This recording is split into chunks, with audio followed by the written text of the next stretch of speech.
ভাই একটু ভুল হচ্ছে আপনার। সেই সংখ্যাগরিষ্ঠ প্রতিনিধিত্ব হিসেবে বিএনপি তো 220টা আসন, এখানে দুইটা প্যারালাল না, এটা সত্য না। এটি পাস না করছেন ততক্ষণ পর্যন্ত ইটস নট এ ম্যান্ডেট। তাহলে তো 72-এর সংবিধান মানে ফেলে দিতে হবে। তো কোন সংসদে 72-এর সংবিধান পাশ হয়েছে? আপনি যদি সংবিধান বলেন তাহলে আজকে অবৈধ প্রধানমন্ত্রী সংসদে বসে আছে। বিএনপি আগুন নিয়ে খেলছে, অপ্রয়োজনীয়।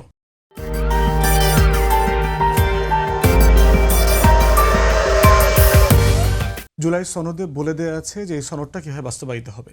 তার ভিতরে আপনার মনে থাকার কথা যে এই নির্বাচনে যারা নির্বাচিত হবেন তারা ডুয়েল রোল নিয়ে নির্বাচিত হবেন। তারা সংসদ সদস্য এবং সংবিধান সংস্কার সভার শপথ নেবেন একই দিনে। এইটা জুলাই সনদে পরিষ্কার করে বলে দেয়া আছে।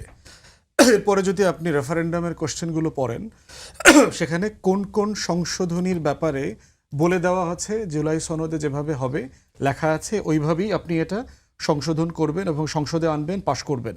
বাকি বিষয় যেগুলো থাকবে সেগুলো যার যার দল তার নোট অফ ডিসেন্ট এবং ইলেকশন ম্যানিফেস্টো মোতাবেক করবেন। কিন্তু সংকটটা কিন্তু বেশ সেখানেই, মানে বিএনপির পক্ষ থেকে বা সরকার এখন যারা সরকারে আছেন তাদের পক্ষ থেকে সংকটটা কিন্তু সেখানেই। যখন এটি বলে দেওয়া হয়েছে তখনও কিন্তু নির্বাচন হয়নি, তখন কিন্তু বিএনপির পক্ষ থেকে বারবার এটা বলা হয়েছে যে আমরা কতগুলো নোট অফ ডিসেন্ট সহ একটি জুলাই সনদ স্বাক্ষর করেছি, কিন্তু এই অন্তর্বর্তী সরকার নির্বাচনের আগেই আমাদেরকে ডিটেক্ট করে দিচ্ছে যে আগামী সংসদ কোন কোন বিষয়ে কোনো নির্ধারিতভাবে তাহলে সেই বিষয়ে বিএনপির ইলেকশন ম্যানিফেস্টোতে পরিষ্কার করে বলে দেওয়া দরকার ছিল।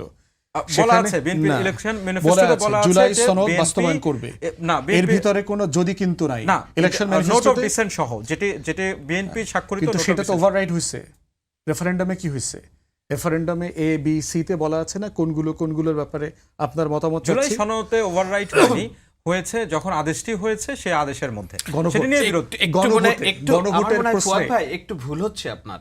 সেটা হলো যে আপনি যে সংবিধান সংস্কার পরিষদের যে কথা বললেন, এইটা কিন্তু জুলাই সনদের কোনো বিষয় না, এটা রাষ্ট্রপতির আলাদা একটা আদেশ।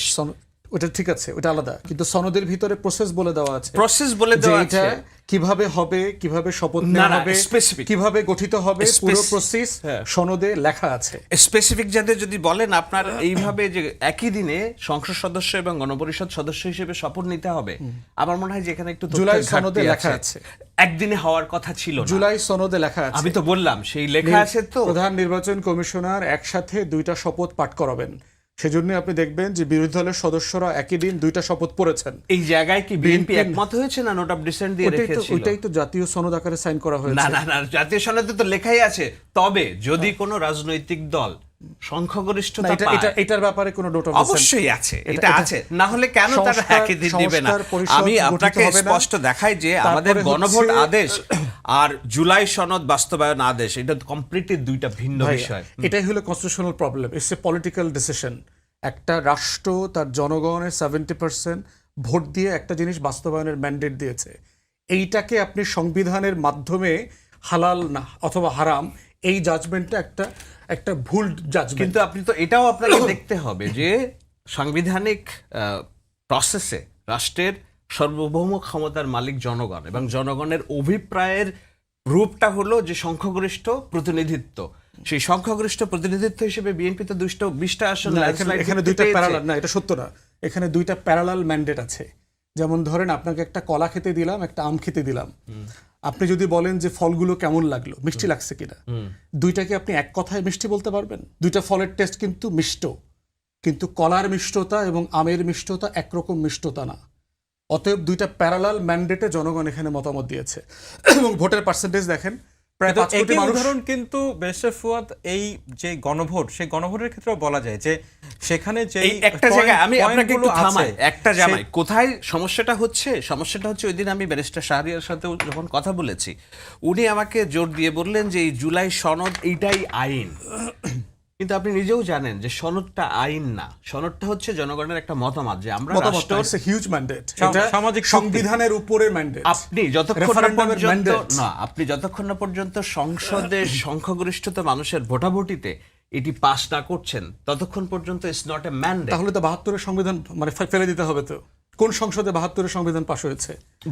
কোন নির্বাচিত সংসদে 72-এর সংবিধানটা পাশ হয়েছে? না, এটা যুদ্ধ, শাহেদ ভাই, যুদ্ধ গণ অভ্যুত্থান, বিপ্লব, এর থেকে কোনো পলিটিক্যাল বড় ম্যান্ডেট হইতে পারে না।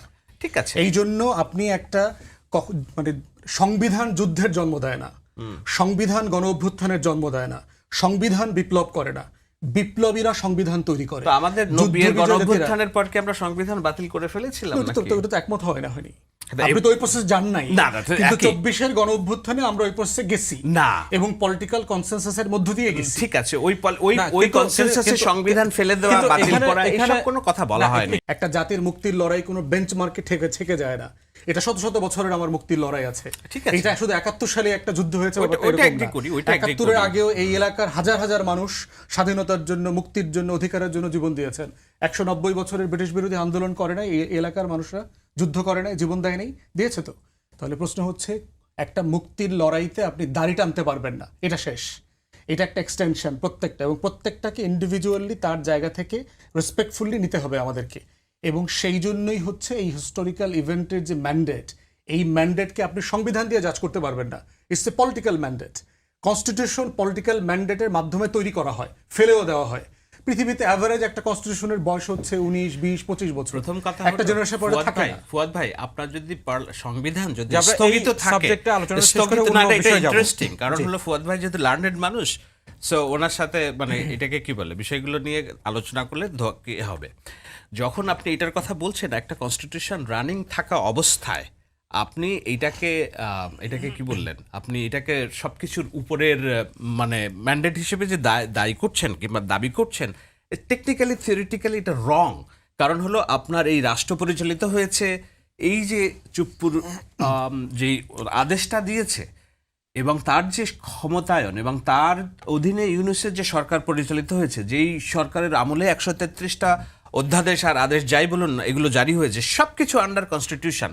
সেই কনস্টিটিউশনের উপরে কেমনে আপনি গণভোটকে দিবেন এখন, যেখানে বলা হয়েছে যে আমাদের হাতে খুব বেশি সময় না, আমরা এই একই আলোচনায় প্রায় why not you guys ask for building a amicus curiae, যে amicus curiae ডিসিশন দিবে হবে না ভাই, ওইটা মতামত দেওয়ার জন্য আমরা গুড এনাফ। প্রশ্ন হচ্ছে যে বাংলাদেশের সরকারটা গণ অভ্যুত্থানের ভিত্তিতে পরিচালিত হয়েছে, 106-এর ভিত্তিতে হয়নি। অ্যাটর্নি জেনারেল কবে অ্যাপয়েন্টেড হয়েছে? 6 তারিখে সরকার ছিল। অ্যাটর্নি জেনারেল কিভাবে অ্যাপয়েন্টেড হয়? কনস্টিটিউশনে লেখা আছে না, 64-এ বলে দেওয়া আছে না যে প্রধানমন্ত্রীর পরামর্শ করে প্রেসিডেন্ট অ্যাপয়েন্ট করবেন। ওই দিনকার কি প্রধানমন্ত্রী ছিল 6 তারিখে? ওই যে 106 তো ছিল, 106 তো 8 তারিখে আসছে। ডক্টর নেসেসিটি ছিল, 106 তো 8 তারিখে আসছে। তাহলে অ্যাটর্নি জেনারেল অ্যাপয়েন্টেড হলো কিভাবে? 106-এর যে শুনানি হয়েছে, এটা কোথায় হয়েছে? না, কিন্তু একটি ঘটনা দিয়ে তো আপনি মানে 8 তারিখের পরের যে ঘটনা পরম্পরা, প্রত্যেকটা ঘটনাকে আপনি অসাংবিধানিক বলতে পারেন না। সংবিধান সম্মত, এটা হলো গণ অভ্যুত্থানের অভিপ্রায় হয়েছে, সংবিধান দিয়ে হয় নাই। যেমন ধরেন, সংবিধান মোতাবেক তো শেখ হাসিনা এখনো প্রাইম মিনিস্টার। শেখ হাসিনা বলছেন আমি তো রিজাইন করি নাই। শেখ হাসিনা বলছে, আপনি তার বক্তব্য শোনেন নাই যে আমি রিজাইন করি নাই? যে চুপ্পু বলছে কিনা যে আমার কাছে কোনো পদত্যাগপত্র দেওয়া হয়নি?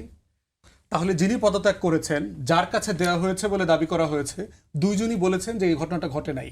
তাহলে প্রধানমন্ত্রী কে? সংসদ ভেঙে দিতে চুপ্পুকে কে বলছে? সংসদ কে ভেঙে দিতে বলতে পারে? প্রধানমন্ত্রীকে বলতে হবে না কনস্টিটিউশনের মোতাবেক? গত বছরের বাজেটটা কোথায় হয়েছে? কিন্তু এই প্রশ্নগুলোর কিন্তু সলিউশন হয়ে গেছে। এই প্রশ্নগুলোর সলিউশন হয়ে গণ অভ্যুত্থান, এই সংবিধান দিয়ে না, এটাই সমাধান হয়ে গেছে। সংবিধানকে আমাদেরকে রাখতে হয়েছে, আমাদেরকে 106 নিতে হয়েছে। হাইব্রিড মডেলে গেছি, গণ অভ্যুত্থানের উইল অনুযায়ী দেশটা চলেছে, good practice of the past. সেই জায়গাটাতে সংবিধান সুপ্রিম ছিল না, will of the people supreme ছিল। আপনি যদি সংবিধান বলেন, তাহলে আজকে অবৈধ প্রধানমন্ত্রী সংসদে বসে আছে, কিন্তু আমরা মনে করি উনি বৈধ প্রধানমন্ত্রী, কারণ গণ অভ্যুত্থানের উইল মোতাবেক নির্বাচন হয়েছে, উনি মেজরিটি পেয়ে সংসদে গেছেন। বিএনপি আগুন নিয়ে খেলছে, অপ্রয়োজনীয়। তিনি 72-এর ফ্রেম নিয়ে যেটা খেলছে, এটা বিএনপি সরকারকেই আন্ডারমাইন করে, অবৈধ করে দেয়। বরং যদি গণ অভ্যুত্থানকে ওন করে আপনি বলেন, তাহলে বিএনপির ম্যান্ডেট শক্তিশালী হয়, স্ট্রেংথেন হয়। এখন এখানে এলিফ্যান্ট ইন দ্য রুম আছে। হ্যাঁ, এলিফ্যান্ট ইন দ্য রুম হচ্ছে এই মবগুলোর জনক, এবং মবগুলো পরিচালিত হচ্ছে জামায়াতে ইসলাম এবং তার পেরিফেরিয়াল প্রক্সি মওদুদি পলিটিক্যাল পার্টিস দিয়ে। তো এইটা তো প্রথম দিনই যখন হয়েছে, আমি সরকারকে তীব্র ভাষায় বলেছি যে you failed to take necessary action, you have to arrest people. এইটা হত্যাকাণ্ড মেনে নেওয়া যায় না কোনোভাবে। তো দেখা যাচ্ছে যে এখন যখন রিপোর্ট প্রকাশিত হচ্ছে, এবং ওই দিনে বলেছি যে আপনি যদি ইউনূস সরকারের আমলে 200-250 মবের ন্যাচার আপনি যাচ করেন, তাহলে দেখবেন এর এভরি ওয়ান পেছনে মাজার ভাঙা থেকে শুরু করে, বিশেষত মাজার ভাঙা হত্যাকাণ্ড, জামাত শিবির আছেই। আমার সম্মানিত প্রিয় বড় ভাই সালাউদ্দিন ভাইকে ডেপুটি প্রাইম মিনিস্টার করে ফেলা দরকার, করে হোম মিনিস্টারের দায়িত্ব অন্য কাউকে দেওয়া দরকার। আমাদের সালাউদ্দিন ভাই এত বেশি সংবিধানের মধ্যে ঢুকে গেছেন, ওনার পক্ষে আসলে মিনিস্ট্রিতে কনসেন্ট্রেট করাটা খুব জটিল হয়ে গেছে। ওনাকে জুলাই জাদুঘরের বিষয়ে রেসপন্স করতে হয়, বাবার দোয়া ক্রিকেট বোর্ড কেন দখল করা হয়েছে ওইটার রেসপন্স করতে হয়, সংবিধান রেসপন্স করতে হয়, জুলাই জাতীয় সনদ রেসপন্স করতে হয়। না, সবকিছুতে জুলাই response জাতীয় সনদ করতে হয়। সংবিধান ওনাকে রেসপন্স করতেই হবে আমার মনে হয়, কারণ উনি এটার সাথে যেভাবে করে কোনো সম্পৃক্ত সমস্যা নাই ছিলেন। তো, এটা একটা মিনিস্টার রেসপন্সিবিলিটি দিয়ে দেওয়া হোক। আপনি ডেপুটি প্রাইম মিনিস্টারের একটা পদ না, create করে স্বরাষ্ট্র আমাদের মন্ত্রণালয় last 30 স্বরাষ্ট্র seconds আছে। মন্ত্রণালয় হিসেবে একজন কাউকে উনি দেওয়া কোথায় আমাদের দায়িত্ব শেষ করতে হবে। পালন Last- করছেন? last অন্য 20 কাউকে seconds দেওয়া আছে। দরকার যিনি ডেডিকেটেডলি এই মিনিস্ট্রিটা চালাতে পারবেন। আর দ্বিতীয় ফাইনাল কথা হচ্ছে, ফৌজদারি অপরাধে দলীয় পরিচয় একদম বিবেচ্য না। আমি যখন আপনাকে ফ্লোর দিব আপনি আবার আমি এই উত্তর দিব। কথার উত্তর ঠিক আছে, দিবেন। ঠিক আছে। এই অনুষ্ঠান কিভাবে চলবে